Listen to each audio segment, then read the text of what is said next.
Oh,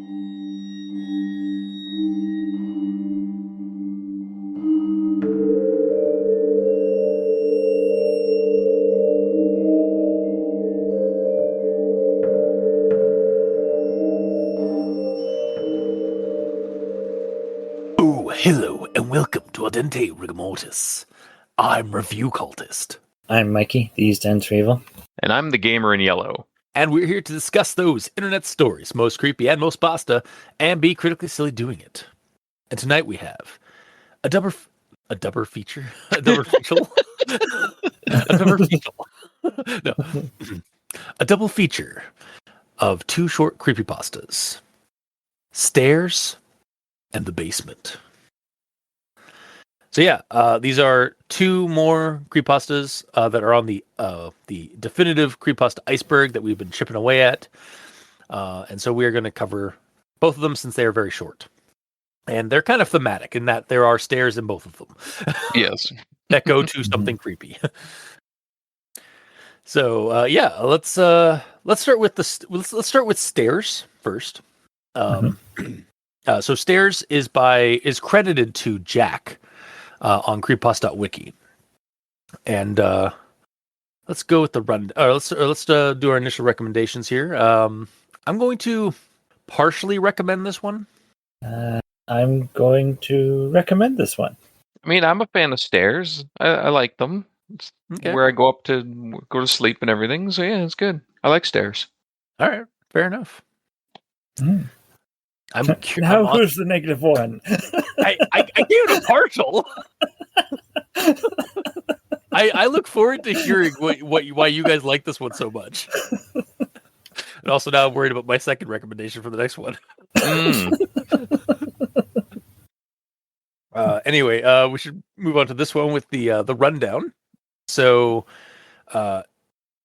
it's 1984, and a death has occurred at an old lady's 2-story home. The old lady's caretaker has been reported murdered by the frail old lady she's caring for. And by that I mean the old lady has reported the murder of her caretaker, not that the old lady murdered the caretaker. Due to circumstances, only one detective was able to show up to investigate. After checking the body and sweeping the first floor, the detective proceeded up to the second level where the old lady, wheelchair-bound, is situated and hesitantly permits the detective to continue his search, even after assuring them that nothing is upstairs. It's up here investigating the rooms that the detective comes to a sudden realization. There's no phone upstairs. How did the old lady, who required her late caregiver or late caretaker to bring her up and down the stairs, contact authorities? That's when there's a sound, and as the detective looked back down the hall, gun drawn, he saw that the wheelchair the old lady had just been in was empty at the top of the stairs. Finn. Yeah, that's the story of the stair. That's the story of Stairs. So, I suppose we'll move on to everyone tolerates the Graham Inquisitions. At this point, I didn't really notice anything terribly heinous with this one. So, Mikey, the E stands for evil. I have an it story. All right. And now, an it story with Mikey, the E stands for evil. Take it away. It was similar to the death of her husband, who had suffocated in his sleep on the couch downstairs many years ago. It was a detail so minor that they had completely overlooked it on the last investigation of the husband's death. Finn. What? There's only two, clearly. Yeah. Okay. Wow. So yeah, I guess for those unaware, Mikey tends to grab all the sentences throughout a story that start with words that they probably shouldn't, like its, ands, or buts, and string them together into a story, usually longer than 2 sentences, with sometimes hilarious results. Basically, to highlight that there's generally better words to use. Yeah.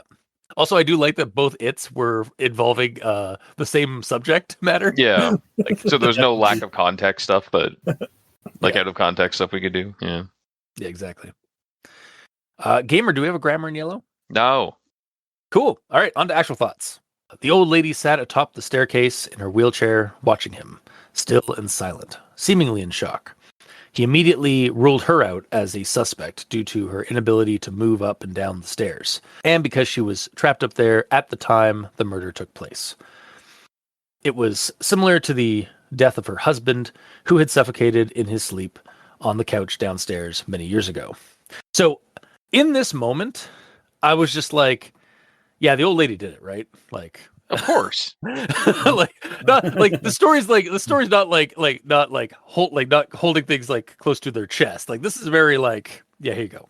Like Mm.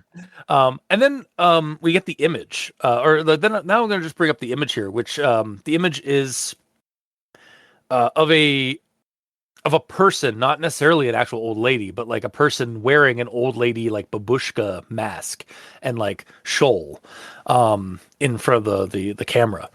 Like it almost looks like something you'd find on the tag for like a costume at like Spirit Halloween or something. Mm. And so after reading the story and getting to the part where it's revealed that the old lady wasn't quite as she seemed, this photo added an extra layer of like possible depth to the revelationary concept of the story, because yeah, like I said, the photos of a person in a mask and a costume, and because of that, I couldn't help but wonder at the end of the story if it's meant to insinuate that the old lady at the end of the story isn't in fact the original old lady, but someone else who has been been disguised as her. Like the old lady, like maybe like in the story, the old lady wasn't just like faking her frailty. But it was actually somebody else who had like killed the old lady and taken her place. And then like, and fairly recently, so that like when the caretaker showed up to care for the old lady, that's why she got murdered, was because she quickly realized that this wasn't the old lady. I don't know, like just because like the fact that the photo, like at first I was like, oh, the photo's like of this like old lady or like a person in an old lady costume. Like maybe this is just a photo that somebody snagged for the story because it's a photo of an old lady or seemingly. But by the end of the story, I realized like, is the old lady guilty? Like the original old lady guilty? Or is there somebody who's killed the old lady and like now was disguised as her, and that's why like that person was able to like run away and flee the scene? So I was left to like suddenly like, I don't know, maybe if I was just like over analyzing it, but I was just like left in my own head, just like what's the true nature here? What's going on? For me, like, I just didn't connect the image to the story at all. true, Like, yeah. like it didn't really. The events of the story didn't make sense with the image the way it is. So I just Yeah. kind of assumed that this is one of those creepypastas where the image is just kind of put in there, but it's not really directly related to it. Yeah, because like I feel like you said, like the photo doesn't really need to, like the way it is, like it doesn't really connect to the story at first. Like because the story seems to be leading up to like the like kind of giving us hints and clues that the old lady probably murdered her husband. And then at the end, like it's revealed, oh no, she's actually not that frail. She actually is able to like get up and down the stairs of her own volition. Then that's why she like flees the scene afterward. But because the image is there, and because I'm looking at it and like realizing that it's like a mask and stuff like that, it made me wonder if that was like somebody. There's another murderer who's murdered the old lady and taken her place, like a wolf, like the wolf in Red Riding Hood kind of situation. Mm. The image also might just be metaphorical and not literal. Yeah, that's true. Hmm. They could be like, because it's like, oh, it's like the lady's like masking herself kind of Yeah. thing. Yeah, I like that actually. That'd be pretty interesting. But yeah, I'll continue with the next thing I have. He scoped the entire first floor for any clues, then asked the old lady if he could look upstairs. She insisted that she was upstairs the whole time and that no one apart from her had been up there that day. Regardless of this, the detective ascended the staircase, to which she slowly and hesitantly moved aside. Yeah, that's not sus at all. Nope. Just Of course not. it's like, no, dearie. Like everything's fine. I've been up here this whole time. Nobody's here. No, nothing suspicious. No way, no how. Again, just adding to like the build up for the end reveal that like something is amiss and the revelation that like she did it. She done did it. Though maybe not in like the most subtle way. Like I do feel like the story really is like just throwing us clues and stuff like that, like left, right, and center. That's not necessarily a bad thing. It just kind of like shows. I don't know. Maybe it just seems like it's like the story's trying to get its revelation out there, like trying to like enforce that, enforce the setup for what we get at the end. I mean, the story is short, so if they were intending to write it this short, they can't be too subtle because That's you true. won't get to the ending in time. Yeah, and that's actually another thing I like about the story is it does harken back to like the earlier days of creepypasta. Like this isn't a long form master, like it's not like trying to be a long form masterpiece. It's trying to evoke a creepy atmosphere situation and then present us with a spooky zing at the end. Yeah, like this a could lot be a of campfire story.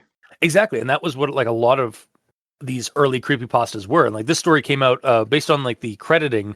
This story came out in 2012. So yeah, like this is like in the heyday of like when like the creepypastas were posted on like message boards and like forum posts.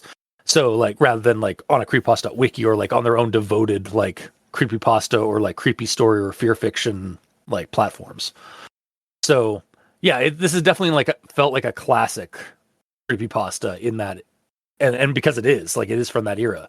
So it's just like somebody putting out a short piece of like horror fiction, just quick and dirty, like creepy stuff or creepy revelation. I don't mean quick and dirty as a bad thing. Just like that's what that's what they had to work with back in the day. It was the trend at the time. And speaking of that kind of those classic days of creepypasta, we have this. He opened it, and everything looked normal. A bed, a wardrobe, and a bedside table with a lamp. He checked every wall of the room in horror. It was not what he discovered, but what he didn't, that made him stop dead in his tracks and slowly reach for his gun in his holster. It was a detail so minor that they had completely overlooked it on the last investigation of the husband's death. There was no phone upstairs. He suddenly heard a noise. He withdrew his gun and rushed out of the room, only to find an empty wheelchair atop the stairs.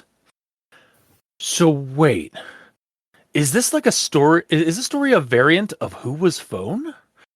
Kind of. The phone calls coming from downstairs inside the house. In the basement. Oh man, The follow-up story. Yeah. It's also kind of like like it definitely also has like the same kind of like plot beats as the old as Who's Phone, but like again a different variation or a different like kind of take on that kind of narrative. And again, like I said, like felt like very fun and nostalgic in a way that it, like reading the older creepypastas. From not like, enough for you to enjoy it though, of course. I enjoyed it. I just the fuck, man. I mean, you had the negative I gave it a recommendation out of the partial three of us. recommendation. Yeah, and we both loved it. So yours is negative by comparison. Wow, fuck off, all of you. All right, but yeah, as far as like it's not a god tier like tale like Who's Phone, obviously, like that's up there on Olympus practically. Yep. In the annals of history. Yes, exactly. But yeah, as far as like a classic short style creepypasta is concerned, it works at what it's trying to do. I just feel like when I was reading it, it did feel a little rudimentary because it just felt like, yeah, like you want to get like those hints and stuff of that about like who done it and like, or like what the, like you want to have that lead up and like not make it so out of like left field about like the revelation at the end. But to me, it just kind of felt like there's a little too much like foreshadowing. Like everything was foreshadowed. Like everything was shadow for me. By the time the detective got to the house. It is also kind of weird, like how the caretaker died, because like I think it describes her as like dying from like her like throat was like ripped out or something like that along those Yep. lines. Yeah, where is that in this? Hmm. Yeah, her with her vocal cords ripped out, leaving a pool of blood on the first floor. It's like, damn. I suppose I suppose it could have been even more obvious in that she fell down the stairs. It's like, okay, yeah, Yep. like old lady definitely tripped her downstairs. Yeah, there's like a just stream of blood from the top of the stairs to the bottom. Yeah, but no, it definitely like because that information's not there, like that kind of stuff's not there. It's just sort of left that she died down on the first floor, and then I guess like the old lady like cleaned up and then like went back up to her wheelchair after calling the cops. Mm-hmm. Murder. But yeah, that's all I have for stairs for the for my actual thoughts. So, all right, you guys can praise it and be all like magnanimous about it and all that. Don't scare me with big words I don't understand. Magnanimous means like charitable and like. You learned a new word today, Gabriel. I did. Sorry, I love that. I might just cut my explanation out. Just like don't scare me with the complicated words. Yeah. But Mikey, yeah, you can continue. Yeah. So, my note here that I have here is one you've already touched, the low-hanging fruit of there was no phone upstairs. But if there was no phone upstairs, then who was phone? Dun, dun, dun. No, and who was phoner? Who was the one who used phone? Phoner? I don't know. Wow. Yeah. And then, of course, it's just one big misunderstanding because the old lady fell down the stairs at the end. Wow.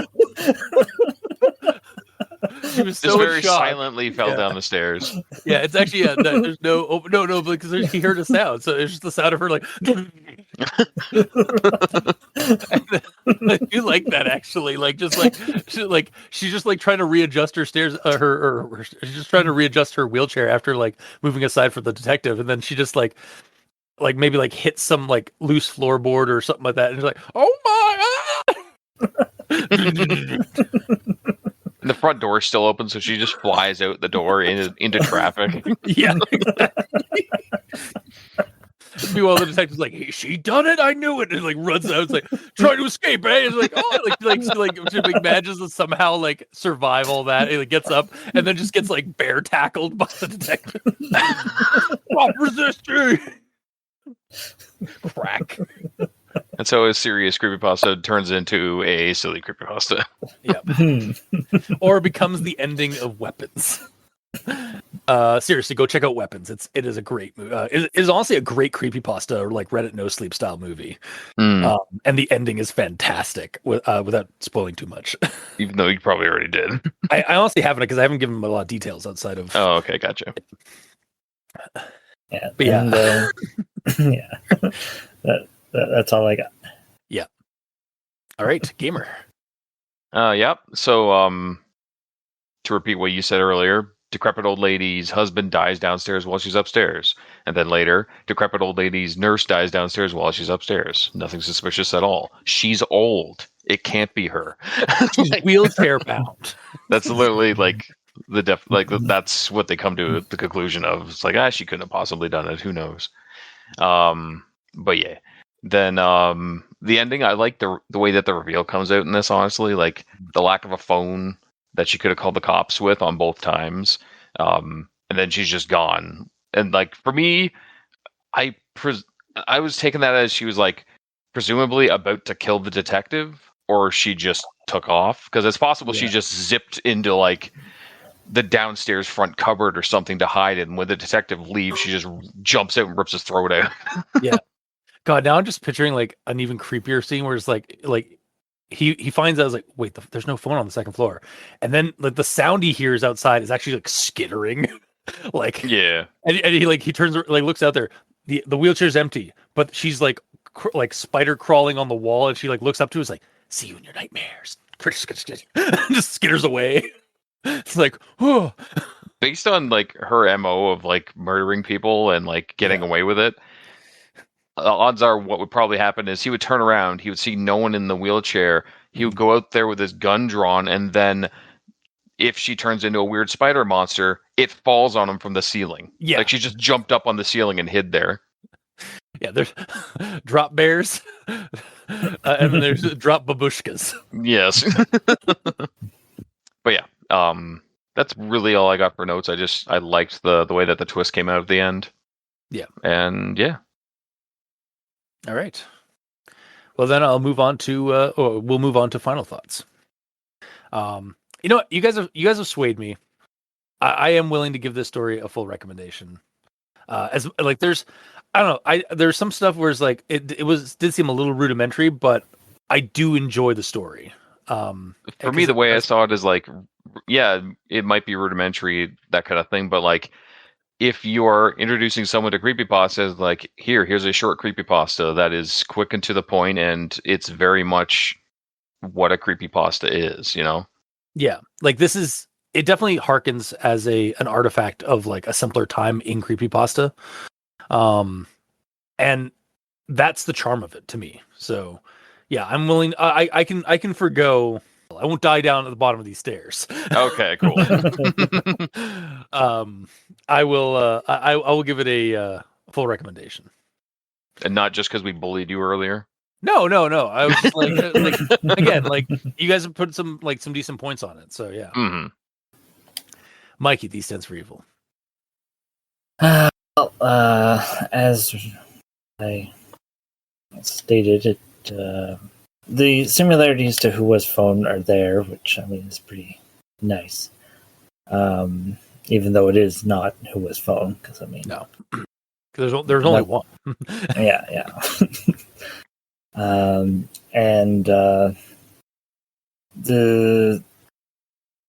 it's nice that we get a sort of revelation that there's no phone upstairs. Like, how could they have phoned? Which was the big reveal. Because she says a cell phone. Yeah. Oh my god. Yeah. Well, no, because it's 1984. It is established. Like, it's not the era. So it's like that. So it's even more like, actually, honestly, having it stated that it's 1984 helps establish that that cell phone, the cell phone possibility is not effective at all. Like you can't have that as a rationale. Mm-hmm. And then as stated, the hilarious ending where she just fell down the stairs. Yes. That poor old lady lost her husband, lost her caregiver, fell down the stairs herself. Yeah, those stairs specifically killed 3 of them in that case. Yeah. If she died from that fall. Yeah, the stairs are the real monster. Hence why it's called stairs. Yeah. So I'm still gonna recommend it. All right. Gamer. Yeah, I'm not gonna recommend it anymore, actually. Of course you're not, because fuck you. No, because fuck you. No, you. But no, it was an interesting idea with like a neat way to drop the twist on the end. So yeah, I'd recommend it just because I liked the flow of it, and it's short and to the point, and as something to, because originally when I was doing my notes, my final recommendations, I did put partial because I wanted more. But then I'm looking at the story. It's like, would I actually recommend this to someone? I'm like, and I just thought, yeah, I would, because it's short, sweet, to the point, and there aren't really a lot of holes in it.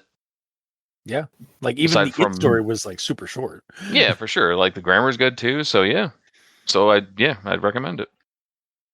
Fair. I am curious what the ending actually meant to insinuate. Whether she just ran away. If she is, as you said, like a younger person just masquerading as this old lady, because she killed the murderer killed the first old lady, or if this old lady has always had some like possession in her or something, like some demonic presence that comes out every once in a while and kills someone, or then has to hide it, or she's just a sociopath or psychopath. Like, well, I meant to connect the fact that like she can't normally walk until she can. Oh, okay, gotcha. Yeah, I mean, like, Yeah. like that could also be like, like maybe like she's frail in like one persona, but then like another persona like comes into play like psychologically, and like that's actually what's blocking her from being able to like walk around like normally. Yeah. Yeah. Yeah, no, it's again like, and I think the beauty of this one, like again, because it's an old, like a simpler creepypasta for, like from back in the heyday. Those ones usually ended with the like it's up to the reader to interpret like how this ended. So like, yeah. But while in some stories that annoys me because it's like too vague, like because there's a lot of information I want to know that it doesn't give. This gives enough information. Yeah. That it's fun to leave it as it is. So yeah. Yeah, and I think enjoyed it. that's also because of like the setup, right? Like, like there's a lot of good set. Like as short as this one is, like a lot of the body of the story is just the setup of like the detective going around and then like finding out that one detail that they missed on the last time they were here. So, yeah. One more thing I wanted to mention is like she seemed like suspicious of and reluctant to have the detective go up there and look around, almost like she knows what she doesn't want him to find. Yeah. If that was the case, though, why didn't she just go buy a phone in between the two murders? Well, remember she can't leave. Or like she's got a cover to go with, right? So yeah. But if she knew that from the first kill, that like, oh shit, I didn't have a phone up there. Good thing they didn't look, and then she just forgot to ask like her worker to go pick up a phone for her. Yeah. In the meantime, that's why like I wondered like, so if it is like, so either like she should have like gone downstairs, grabbed the phone from downstairs, brought it upstairs, so that like they're like, oh, that's why how she was able to call, because the phone was upstairs. Yeah. Or like if it was like somebody who broke in like recently, killed the old lady, and then killed the caretaker when she realized that wasn't the old lady in the wheelchair. Maybe that's why she was so nervous about going upstairs, is because like the person had stashed the old lady somewhere on the second floor, or even up in the attic. So like any closer to the attic, or like where they hid the body, would be incriminating. But then it was another link, which was the other thing they missed, which was the phone wasn't on the second floor. So it's possible. Yeah. Again, ultimately, we all like roundhouse recommendation to the face. Especially if you have friends that bully you into giving you. You said it wasn't because of that.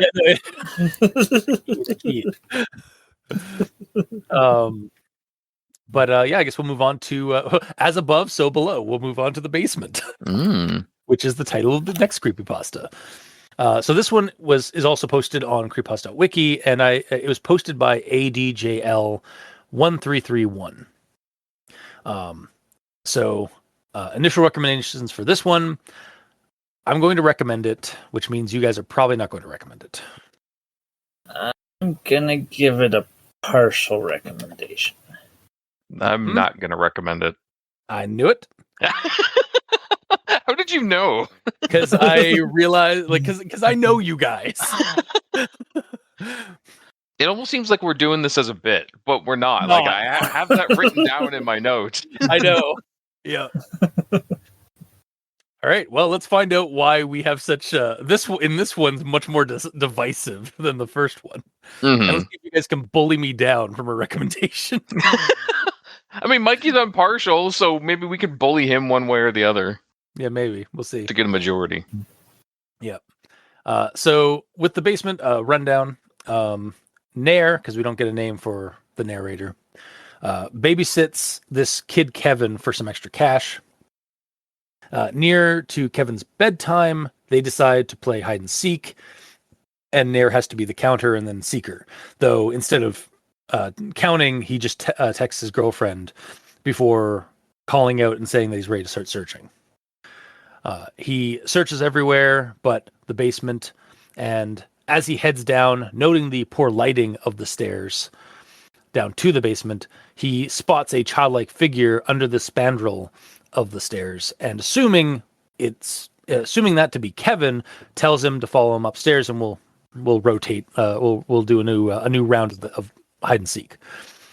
As they are walking upstairs, Nair hears a horrid child screaming, and after recovering from that jump scare, looks back down the stairs and instantly faints.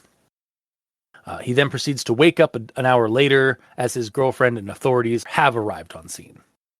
Kevin was never, or the little kid Kevin was never found or seen from again, and to this day, Nair gets nightmares about the indescribable inhuman thing he saw behind him down in the basement. Finn. I thought it was said that he never saw it. So he doesn't okay. actually see it at all. Like when he's in the dreams, in the nightmares, like he wakes up when he's just about to see it. He says, I still cannot recall what I saw then and there. Every night I wake up in a cold sweat at that part there before I have time to process the thing I saw. Yeah. So if it was something undescribable and stuff, like he doesn't even, it shuts his brain down immediately to the point that he never saw it. Yeah. That's the way I read it. That's generally how, why people can't describe the indescribable in a Lovecraft story or a horror story, is because their brain just shuts down before they can even get details. Oh, okay. Yeah. And he also says that whatever it wasn't human. Surely not. That's how the story ends. So yeah. Mm-hmm. I thought it might have been something where you see it, but it mosaics itself out for in your vision.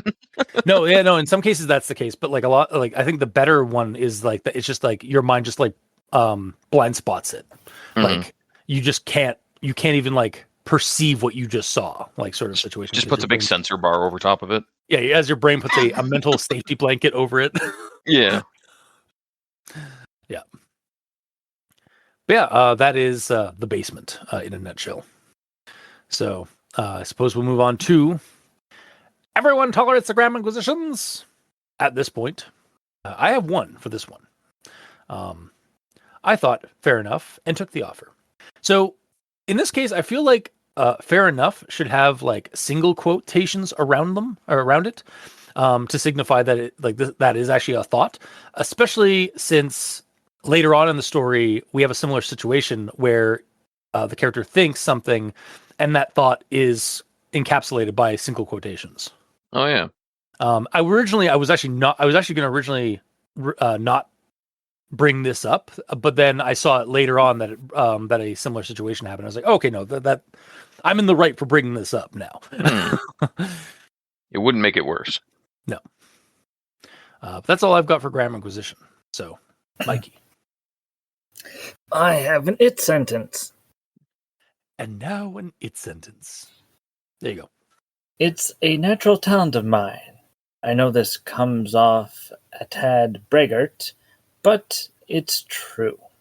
I've never found it particularly difficult to captivate children's attention, but I really only have my father to thank, as I inherited his unparalleled talent to entertain the younglings.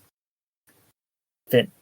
Wow, that is a long sentence. It really is. Yeah. Oh, it's that it's those dashes too. Yeah. Dashes and commas just all over the place. That probably could have been split into 2 or 3 other sentences, honestly. Yeah. But you know why Mikey does it, I said before. Yeah, exactly. There's better words to use than it's. Yep. All right. And then Gamer. I got 2. One of them is learning a word. Specifically spandrel, as you said in the rundown. Underneath the spandrel of the stairs, there seemed to be a figure reminiscent of a young child. So I didn't know what it was. And through looking it up, I'm unsure if I still know what it is at all, if it makes sense in this context or not. But based on my not knowing this, looking up work, in my very brief check on Wikipedia, it seems to originally be the triangular space that's at the top of an archway. The side of the archway goes up and then it curves to the arch, right? And goes up to the ceiling. And then that curve creates a triangle on either side. Those are spandrels. Yeah. And in modern times, in a high rise, a spandrel is the wall that's above a window that connects to the window above it at the bottom of that window. That's what a modern spandrel is. So but based on that, in the context of underneath the spandrel of the stairs, I'm wondering if it means like you walk down the stairs and walk around to the side of them, and like is the spandrel like a triangular wall that makes up the side of the outer stairs or something? Like I don't know. So I looked it up as well because I learned a new word today too, and I got neither of those for my description. Great. I googled spandrel of a stair, and it described, and the description I got was the triangular underutilized space beneath the staircase. So like the nook, like that wedge-like space beneath the stairwell. Oh, so it is what I said, just not that as a partial wall, that as just an empty cavity. Yes, exactly. Yeah. So it could just say underneath the stairs and be less confusing.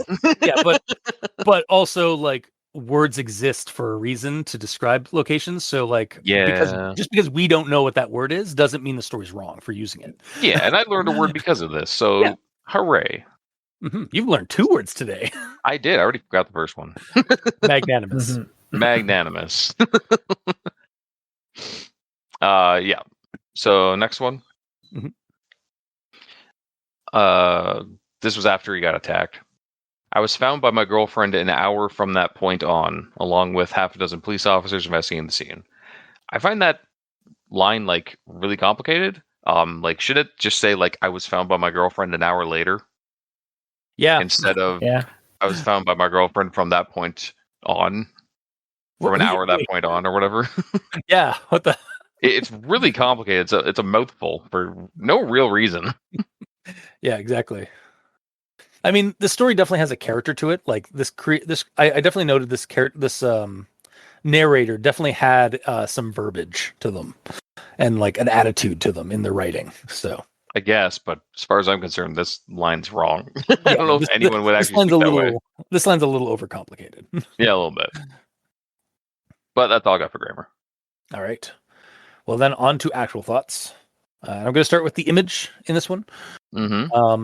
It works. It's in that it is a scene of a darkened basement stairwell. Though I definitely had a different basement setup and even like lighting in my theater of the mind than what is presented in that story in the photo for the story. So yeah, this is way too bright. Yeah, it's way too. Also, yeah, it's way too bright. I don't know. Like I have several like memories from like relatives' places going down to their basements where like the stairwell like does have like a kind of a narrow passage, but then it opens up into like an open concept area that's of like an unfinished basement, and that's kind of what I was like thinking of, especially since like the lighting in those places was usually like a yellowed light, like yellowed bulbs lighting and stuff. So yeah, again, that's just sort of a personal taste, like personal like lived experience that like I'm drawing on for like my theater of the mind. But the way the story is written, like I think it says something along the lines of like because the lights were. Actually, let me just pull up the. I think there was like a few lights down there, but only one of them was working, or something like that. Yeah, here it is. Yeah, I tried turning on the lights, but apparently 2 of the 3 bulbs connected to that switch burned out, leaving the vast majority of the staircase bleak. The basement's slightly dim in a yellow shade. So yeah, it was definitely envisioned a little bit like a different coloration even of and like even like a dimmer light source than what is presented in the image we get. But yeah, like honestly, the image itself is okay. It's just it's too bright. Like if you bring this into like Photoshop and like skew up the yellow a bit and bring down the brightness and contrast, it would probably look a lot better. Yeah.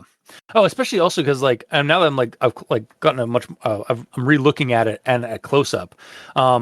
He'd go down the stairs and then he'd also be able to see that the spandrel space by looks of like because there isn't a wall blocking that side of the one side of the stairwell, so he'd be able to look underneath the staircase and see the childlike figure underneath. Yeah, from the sounds of it though, like he spotted it far away. Like if he like actually look under, he would be able to see exactly who it is, unless that's in complete shadow down there. Yeah, exactly. Which might be the case. Otherwise, maybe he walked down, turned around, and saw through the stairs, as in like there's no backing on the stairs Yeah, that you can't especially see from this angle.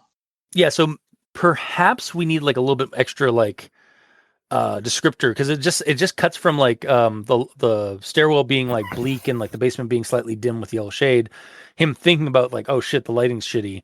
And then the next paragraph is underneath the spandrel of the stairs that there seemed to be a figure reminiscent of a young child. And so like there's almost like a part missing where like he goes down there and like looks around for the kid. Yeah, because the way that I read it is he spotted him from the top of the staircase. Yeah, and that's impossible. Yeah, it is. So, Yeah. based on the context of Spandrel and everything, he probably walked down, either saw through the steps or took a peek around, and just in the shadow of the Spandrel, he's like, "There's a kid there. I found you. Let's go." And then he walked back up. Just gonna make another note on my for my final thoughts. Um, but yeah, that's what I got for the image. I mean, the image obviously is fine for like it just is something like eye catching when you're like going through like the archive of creepypasta.wiki. Like, but it isn't exactly accurate to the story. But again, that seems to be a trend with creepypastas and their images. Sometimes it's just This like, one's a hell of a lot more accurate than the stairs. it is. Though. Yeah, that is. Yeah. Well, stairs, like you said, like it could just be it is metaphorical. Yeah. Like there's like it's more allegorical. Like oh, like the old lady's not what she seems, sort of thing. Like, that one's actually, now that like I'm thinking about that, that's even more clever. The fact, like with the image of the old lady from stairs. But yeah, this one's just like it's just a generic darkened, like kind of darkened basement staircase. So, but this one works immediately, while the other one you actually had to think about it to make it work. I suppose, yeah. But I'll move on to the next thing I have. Initially, things were nothing to write home about, since, as it turned out, the little brat was actually a rather kind-mannered and well-behaved lad. So it wasn't a huge challenge to keep him entertained. It's so weird to me that he refers to the kid as a little brat, but then describes like the opposite behavior of what you'd expect a little brat to be to do. Yeah, he just refers to brat as that child. Like you would call every child a brat. Yeah. Like that little bastard, like even if he's nice. Yeah, exactly. Yeah. Yeah, just like caught me as like it's like it turned out that little brat was actually not a brat at all. Yeah. That would have been a better way to say it, actually. Yeah. And then the next thing I have here, after about the 10th round of Uno, watching the SpongeBob SquarePants movie and causing him major mental fatigue with my world-class mind freak logic games, he asked me if we can play a simple game of hide and seek before it was bedtime, to which I obliged. I was it first, and as he sought a hiding place, I, instead of counting back from 100, like I promised, called my girlfriend at the time to come pay me a visit for the night. So, there's something kind of snooty about narrator here. Oh yeah. Like the way I was like I didn't really quite capture like how I was actually like reading it when I first started reading it. But like the way it started was like, after about the 10th round of Uno, watching the SpongeBob SquarePants movie and causing him major mental fatigue with my world-class mind freak logic games. Like, that's how you saw him? I saw him as a dude, bro. Yeah, in my head, like, well, because the way he's like writing the story, the way the narrator reads the story, or the way it plays out, it felt very much more like a snooty, like, oh, like I'm doing this, yes, but like. And usually that would piss me off, like that kind of like attitude and stuff like that. But like honestly, it wasn't really a bad thing for me. In fact, it gave the character, like the narrator and the story, a bit more character. So like it helped my enjoyment of reading the story and like reading the situation. So fair. Yeah. And then the next thing was, we sort of brought it up earlier, but I did have more outside of like learning a new word. So. Underneath the spandrel of the stairs, there seemed to be a figure reminiscent of a young child. So I called out, "Gotcha," and told him to follow me upstairs to the kitchen for round 2. So, with this scene here, like, and like, how it plays out like right after as well, like as he's going up the stairs and then he hears that horrid scream and such. Like the vagaries of the childlike figure is just, to me, it was really good for making the audience, or at least me, wonder if that was indeed Kevin. And then like seconds later of reading, we get further creepy reveal, like either that was Kevin and he got snatched up from behind Nair as he was going up the stairs, or that was in fact a decoy and Kevin was somewhere else downstairs getting eaten or about to get eaten. Or it was just Kevin all along. And he just brought him down there to attempt to kill him, but he didn't. Oh, that's even, yeah, like so like the third option is that Kevin was the monster. Yeah. I like that, yeah.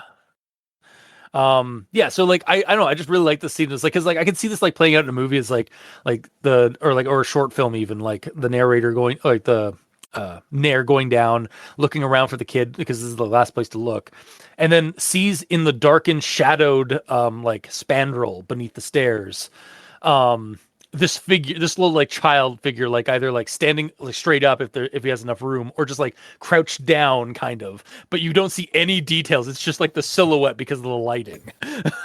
And it's like, oh, that's clearly Kevin. Kevin, come on, let's go. And then like the camera just like continues following Nair up the stairs, like, and you hear like footsteps behind him, and then we get like the scream and all that stuff, and then like it just in my theater of the mind, it was definitely painting a really cool like creepy picture with how with the vagaries of like, oh, it's like, because it doesn't describe it as Kevin underneath the spandrel. It's a childlike figure.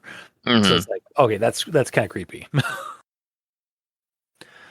But I'll move on to the next thing I have here. So this is after he hears the scream right beneath him, right behind him and such. After that initial second of shock, I instantly looked over my shoulder, only to not actually see anything as I blacked out instantaneously. So 2 things here. Wow, a story that uses appropriate timing for a reaction. Like, he didn't like take 3 minutes to like recover from the initial That's shock. true.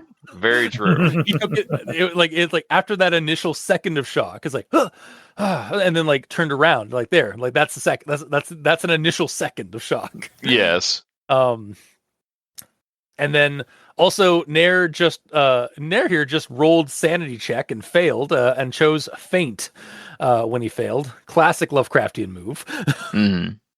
Like, just like his brain just like shuts off. It's like, no, you're not seeing this. We're trying to protect you. Or actually, it might even been like he succeeded the sand check, and that's why he fainted. Because his mind just like, nope, turn that off. Yeah, because he didn't take the sand damage. Yeah, exactly. Yeah, just shuts that right off. But then we get later on in the story, or near the end of the story. The final bit here is. Every night I wake up in a cold sweat at that part there before I have time to process the thing I saw. I do know for certain, however, that whatever it wasn't human. Surely not. So, case in point about like him, like, sanity and stuff like that. The survivor of an unknowable or indescribable thing is still plagued with nightmares and haunted by the thing that his brain is trying to protect him from to this day. Like, in classic Lovecraftian story, or like Lovecraftian moment of just noping, like mentally noping out, and then coming to as authorities also show up a little bit later. Like, I'm honestly surprised he didn't wake up in a hospital. Or like I'm surprised he woke up on scene with like authorities and stuff like that, because usually in these kind of stories, the character wakes up in a hospital bed. Or at least with a popsicle stick in your mouth. Yes. But that's all I've got for the basement. So, Mikey, these stands for evil. Okay. So, my note here. After that initial second of shock, I instantly looked over my shoulder, only to not actually see anything as I blacked out instantaneously. I was found by my girlfriend an hour later from that point on. So for me, this whole thing seems like a cop out because they didn't want to describe the creature. A little Also, bit. also the Lovecraftian trope. Like, Yeah. it is a cop out. And I mean, when he woke up, it would have been nice if there was a mention of blunt force trauma or something. So, like, it was the reason why he blacked out was there. Yeah. But yeah, that's my main beef with this story. So, so again, to kind of like throw on to like what you're saying from the last story, giving it like a mundane reaction. He heard like a scream, and it's really just the kid stubbing his toe on the way up the stairs. Then Nair like turns around and just whacks his head on the you know how some stairs down to basements have like kind of a low hanging piece of ceiling or wall that like it just like thwacks if you're not like bending down low enough to avoid it. Yeah. I had that actually in my grandparents' basement. Like had to being taller than a battalion from the lower end of Italy. You had to watch your head in some parts of that house. And yeah, I definitely have a couple of like, well, maybe memories of smacking my head on that thing going down the stairs. So I can kind of relate to that. Yeah. But yeah, and then like the reason the kid is never found again is because he like freaked out and went on the lam. just ran away from home and was never seen again. So also, yeah, a concussion would have been less. So, like, if they found him at the bottom of the stairs, like, it's like because like after he blacked out, like even if he blacked out because his mind just like, nope, we're gonna shut this down. He'd then like ragdoll down the stairs. It's like,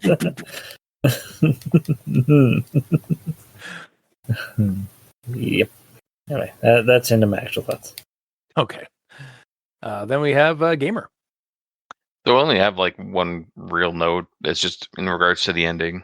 And it's kind of sort of what Mike was saying too. Like, I'm not sure what it's trying to imply that happened.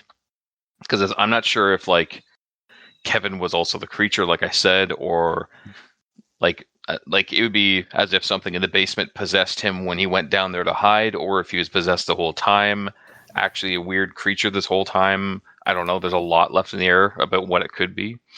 Or one way I thought is like basically Kevin is hiding somewhere else in the house that Nair did not look, and Nair just let the creature out of the basement, which that door wasn't supposed to be opened, kind of deal.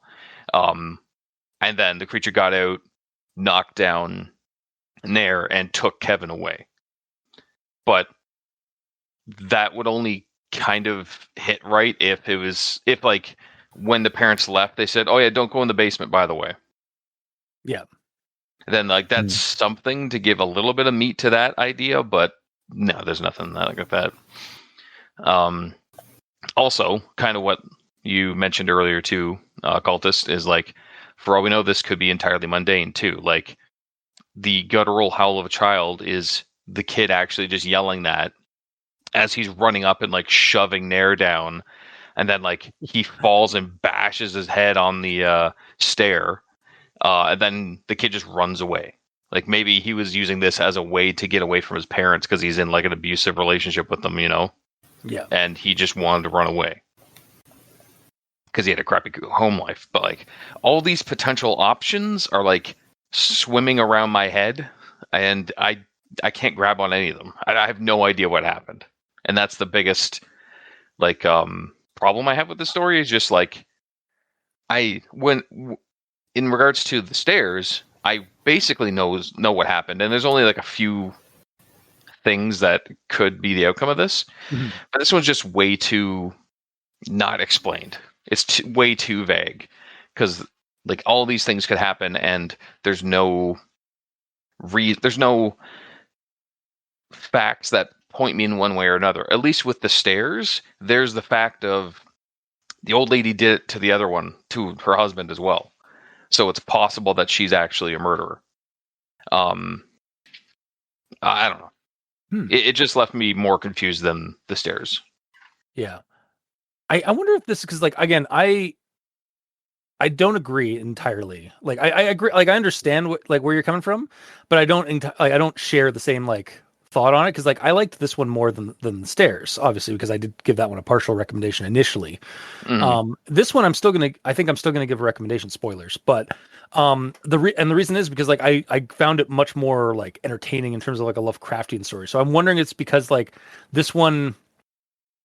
I wonder if because we're different people, we have different like mindsets on things. Like, because this one has a little bit more of an outlandish thing, or like, again, there's too many variables that are left in the air in this one versus the other one, whereas that one's more grounded versus this one, where this one has kind of more of the potential to be something supernatural, or just like, again, there's a lot of possibilities, and so maybe you're like that's why like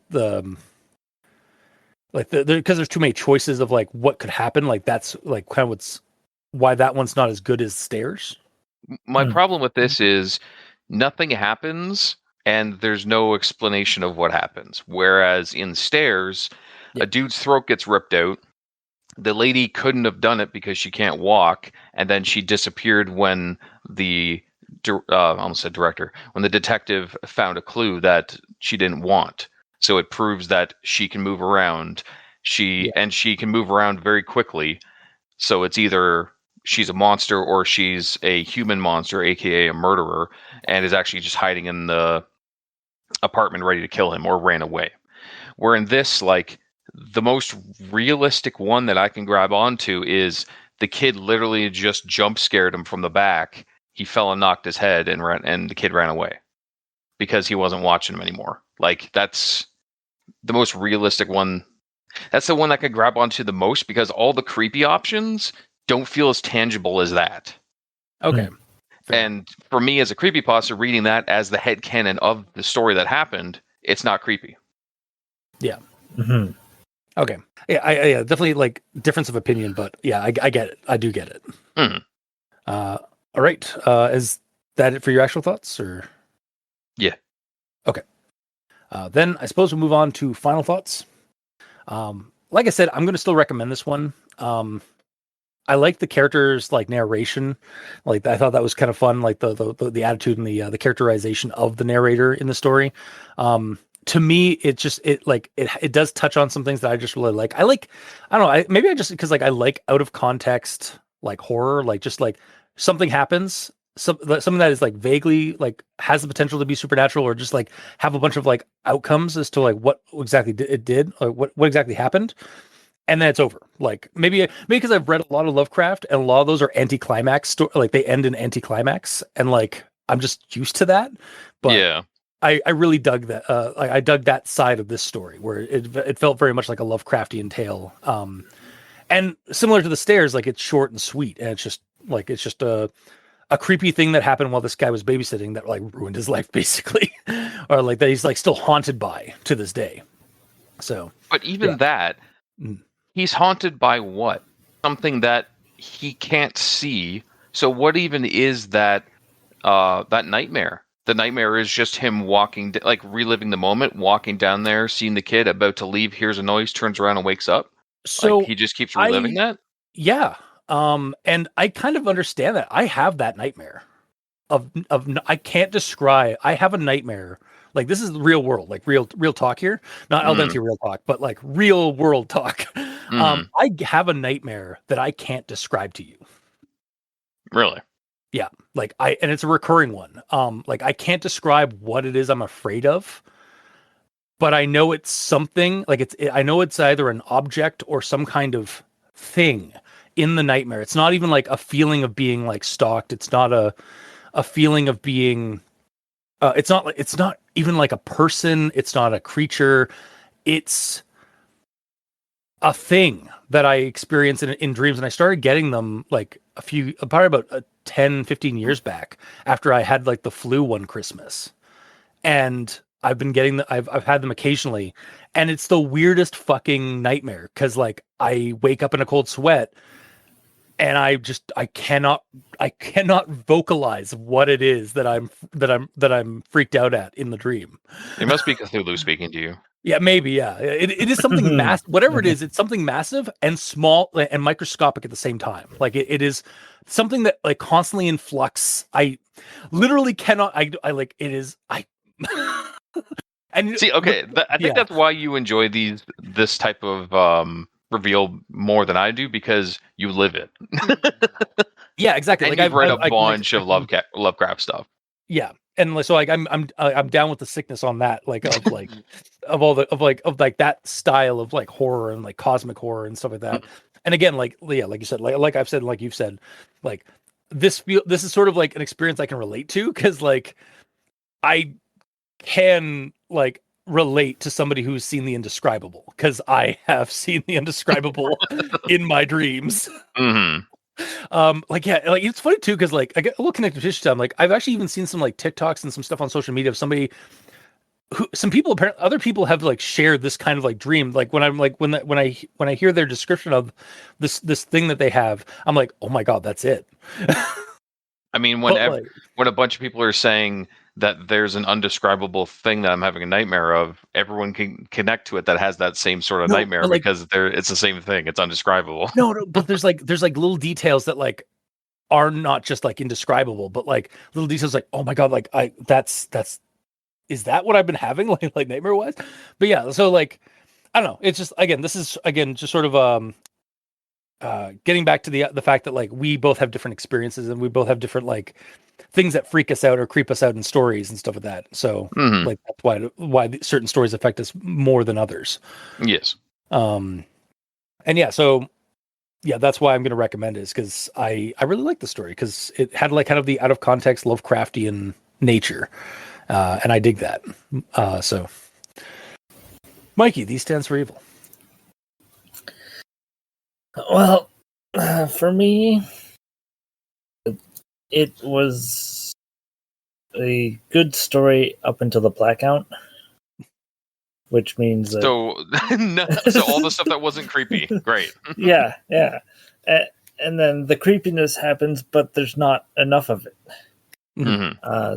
As Gabrielle has pointed out, that there's not enough to even make it quote unquote creepy, because it can all just be mundane. And that's unfortunately where your mind went. Yes. And like, unfortunately, that is how it is. There is no necessarily creepiness to this. It just needs a little bit more at the end to solidify it. Yeah, like there's no facts that drive it in one direction at all. Mm-hmm. Whereas the previous one had some facts of potential murderer living in the house and stuff like that. Yeah.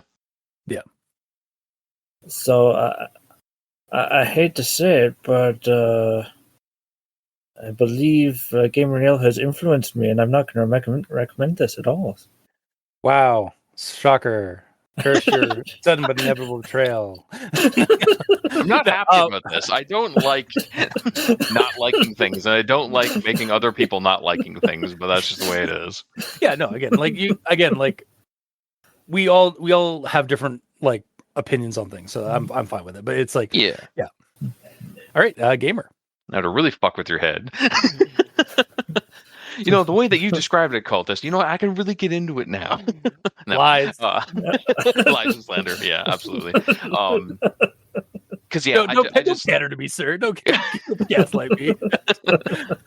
But no, like I said a couple of times before, I couldn't hone in on where the creepiness was in this, because the least creepy option felt the most realistic and viable for what actually happened here.